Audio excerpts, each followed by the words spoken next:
Have you ever walked into a crowded room, wearing your best outfit, armed with rehearsed jokes and a perfectly firm handshake, only to feel completely invisible? You try to join conversations. You laugh at the right moments. You nod enthusiastically. But there is this thick, unspoken wall between you and everyone else, as if they are politely tolerating your presence rather than actually enjoying it. You leave feeling exhausted, replaying every interaction in your head, wondering if you are just inherently boring or socially awkward. If that sounds familiar, here is something important you need to understand. The problem has absolutely nothing to do with your personality, your intelligence, or how interesting your stories are. The truth is that human beings do not decide whether they like you based on the words coming out of your mouth. In many ways, they have already made that decision long before you even say hello. What you are about to discover is the reason why your conscious efforts to be likable might actually be pushing people away, and 5 scientifically grounded body language techniques that bypass the logical brain entirely and speak directly to human primal instincts. Once you understand this, you will never have to force a conversation or manufacture confidence again. To understand why this happens, we need to look inside the human brain. Imagine the brain as an incredibly strict security scanner at an airport. Before anyone is allowed into the VIP lounge of trust and genuine connection, they have to pass through this primal checkpoint. That scanner is called the amygdala, a tiny almond-shaped structure deep inside the temporal lobe, entirely responsible for our survival instincts. It is roughly 2 million years old, and it does not care about your expensive watch or your clever anecdotes. Its only job is to scan the environment and answer one simple question: is this person a friend or are they a threat? Psychologists call this process thin slicing. In less than 1/10 of a second, a fraction of the time it takes to blink, the amygdala analyzes your microexpressions, your posture, and the tension held in your muscles.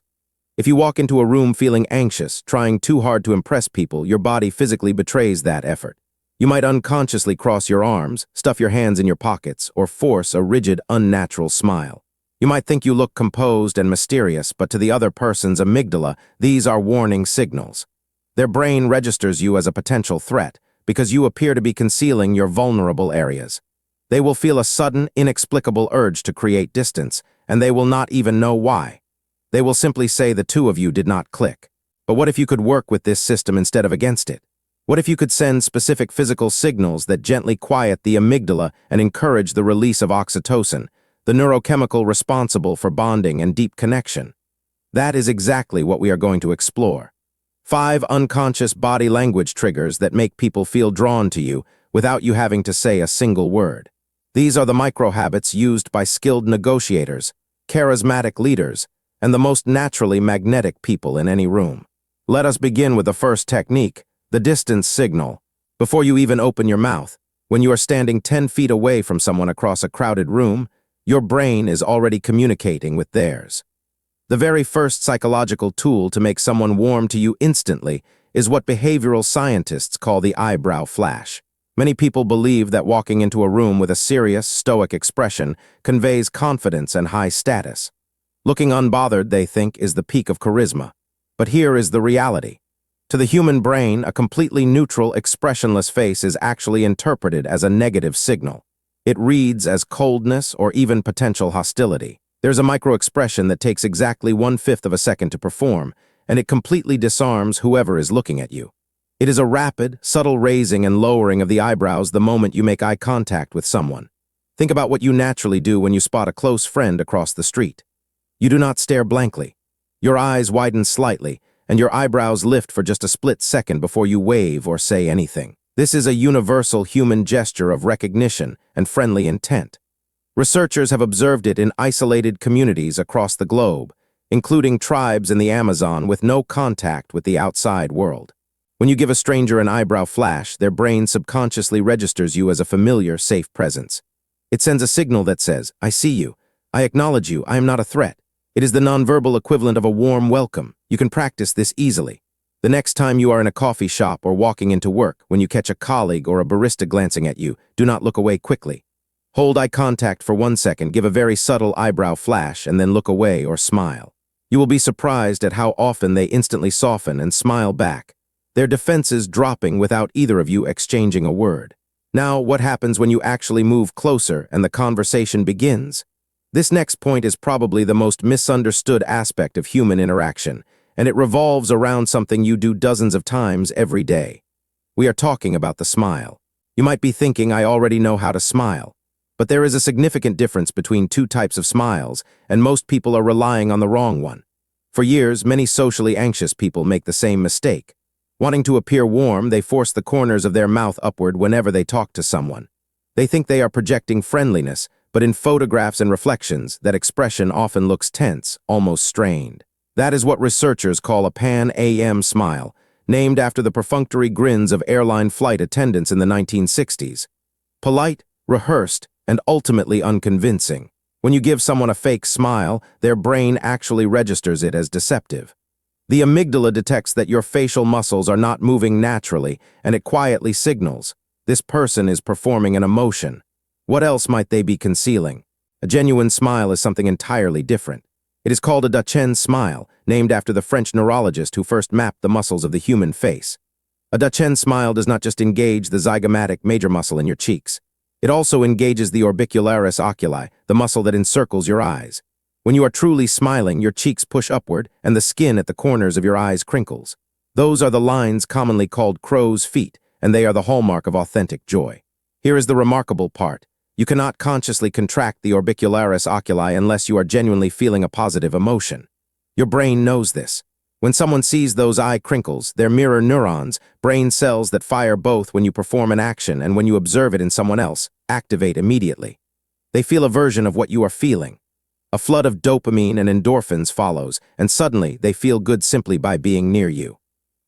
So how do you access a genuine smile when you are nervous? The trick is to shift your internal state before the interaction begins. Right before you approach someone, think of something that genuinely amuses you or visualize the person in front of you as an old friend you have not seen in years.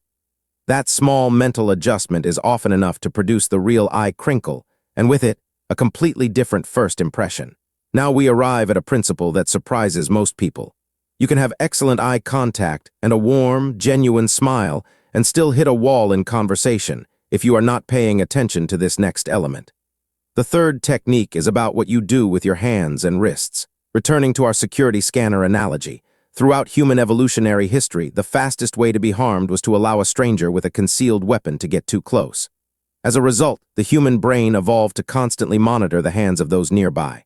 If someone's hands are hidden in their pockets, folded behind their back, or crossed tightly over their chest, the amygdala of the person facing them stays quietly on edge. The primitive brain whispers, what are they holding?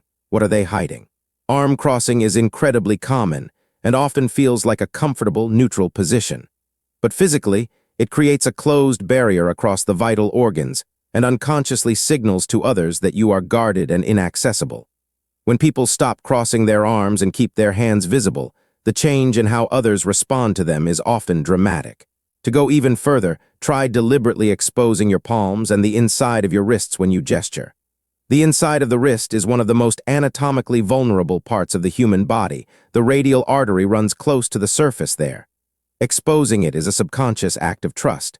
It says, I am unarmed, and I trust you enough to show you my most vulnerable areas. This is part of why the handshake evolved as a greeting ritual, and why religious iconography so frequently depicts figures with open, upward-facing palms. In practice, when you are speaking with someone, try gesturing with your palms angled upward. When your hands rest on a table, turn them slightly so the insides of your wrists are visible rather than pressing face down against the surface. It is a microscopic adjustment, but it sends a powerful signal of psychological safety. The other person's internal alarm system quiets, and they feel unexpectedly at ease in your presence.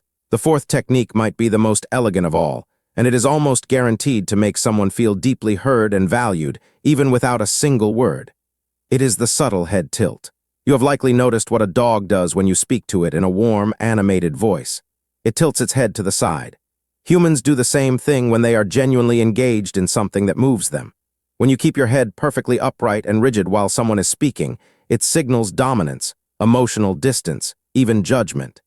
It is the posture of someone presiding over a situation rather than participating in it. But when you tilt your head slightly to one side while listening, something very different happens. Evolutionarily speaking, tilting the head exposes the carotid artery, the major blood vessel running along the side of the neck. Just like showing the inside of the wrist, exposing the neck is a deeply primal signal of trust. You are physically lowering your defenses for the other person. This technique is particularly powerful during moments of tension or conflict. When someone is angry, defensive, or upset, the instinct is often to stand tall and argue back with logic. But that mirroring of rigidity tends to escalate the situation. When you soften your posture and gently tilt your head while listening, without interrupting, without defending, something almost visible happens.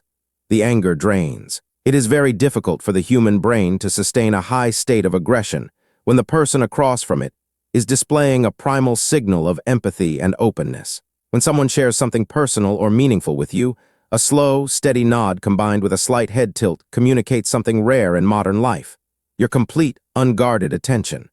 You will often see their shoulders physically drop as they realize they are in a safe, judgment-free space. That feeling of being truly heard creates a bond that is surprisingly hard to shake. Now we arrive at the fifth and perhaps most powerful technique of all. It is used by the most charismatic people across every field and walk of life, and it is completely invisible when done correctly. It is called subtle mirroring, sometimes referred to in research as the Chameleon Effect. The foundational principle here is simple. We are drawn to people who feel like us. Human beings are profoundly tribal. For millions of years, if someone moved like you, spoke at the same rhythm as you, and mirrored your energy, it meant they were part of your group, which meant they were safe. Mirror neurons, the same brain cells we discussed in relation to smiling, are also activated when we observe someone moving and behaving in ways that resemble our own. When you subtly mirror another person's body language, you are quietly activating those neurons in a way that generates a genuine sense of connection. Now, a critical distinction. There is a right way and a deeply wrong way to do this. Explicitly copying every movement the moment it happens. If they scratch their nose, you scratch your nose. If they cross their legs, you cross your legs immediately. Looks strange and mechanical. That is not mirroring. That is mimicry, and people notice it within seconds. True mirroring is about matching overall energy, posture, and tempo with a time delay. If the other person leans forward excitedly, wait a few seconds, then casually shift forward yourself. If they are speaking slowly and softly with their hands resting quietly in their lap, drop your own volume and settle your movements. If they pick up their coffee cup, wait 5 to 10 seconds, then take a sip of your own drink. You are creating a subtle, synchronized rhythm between the two of you. When done well, the other person's conscious mind registers nothing unusual. Their subconscious, however, quietly notes, this person is on the same wavelength as me. They get it. They get me. They will leave the conversation feeling as though they have known you for years, simply because your bodies were speaking the same unspoken language. These 5 techniques, the eyebrow flash, the Duchenne smile, the exposed palms and wrists, the head tilt and subtle mirroring, are not about manipulation or performing a version of yourself that is not real. They are about dismantling the physical barriers that anxiety builds around you. They are about manually quieting the biological alarms in the brains of the people you meet, so that your actual personality has room to come through. Think of it as clearing the static from a radio signal, so the music that was always there can finally be heard. But there is one more piece worth knowing. What happens after the connection is made? What happens when the conversation is going beautifully, but you eventually have to leave? How do you make sure that warmth does not simply evaporate the moment you walk away? The answer lies in a psychological concept called the Peak-End Rule. Human beings do not remember the entirety of an interaction. They remember 2 specific moments: the emotional high point of the conversation and the way it ended. If you want to leave a lasting impression, you cannot let a great conversation drift into awkwardness, running out of steam until you are both searching for an exit. Instead, you want to build genuine connection using everything we have discussed, and then when the energy is at its highest, make a graceful exit. A final genuine smile, a slight head tilt, open palms, a warm, clean goodbye. By leaving at the emotional peak, you do something powerful. Their brain freezes that feeling of connection and attaches it to your face. They will find themselves thinking about the conversation long after it ended, because you left their system wanting more rather than waiting for things to wind down. For much of your life, you may have interpreted your social discomfort, your quietness in crowds, your awkwardness at parties, as evidence of some fundamental flaw. But consider a different interpretation. The instinct to cross your arms, hide your hands, and mask your expression was never a malfunction. It was your nervous system doing its job, protecting you from perceived threats in an unpredictable environment. Your brain was acting as a vigilant, overprotective guardian. It successfully kept imaginary dangers out, but in doing so, it also kept real connection at arm's length. You were safe, but alone, inside a fortress of your own biology. Now you understand the architecture of that fortress. You know where the doors are, and you have the keys. True charisma is not about being the loudest voice in the room, or the funniest, or the most polished. It is about making the nervous system of the person in front of you feel genuinely safe, seen, and valued. When you can do that, consistently, quietly, without performance, you will find that people open to you in ways that once seemed impossible. And it will not feel like a trick. It will feel like the most natural thing in the world, because in the deepest biological sense, it is. Before you go out and put any of this into practice, there is something important you should know. Everything we have covered today is genuinely powerful, but it also has a shadow side. The same principles that help you build authentic trust can, in the wrong hands, be turned against you. In the next video, we are going to explore exactly that. How master manipulators, narcissists, and toxic individuals weaponize these very same body language signals to earn your trust and exploit your empathy. More specifically, I will be revealing 3 subtle, almost invisible physical signs that indicate someone is lying directly to your face. Signs that most people never learn to recognize until real damage has already been done. This is not fear-mongering. It is the other half of the picture, and it is just as important as everything you learned today. So if you do not want to be caught off guard, make sure you subscribe and turn on notifications, because what is coming next could genuinely protect you from a relationship that would cost you far more than you realize.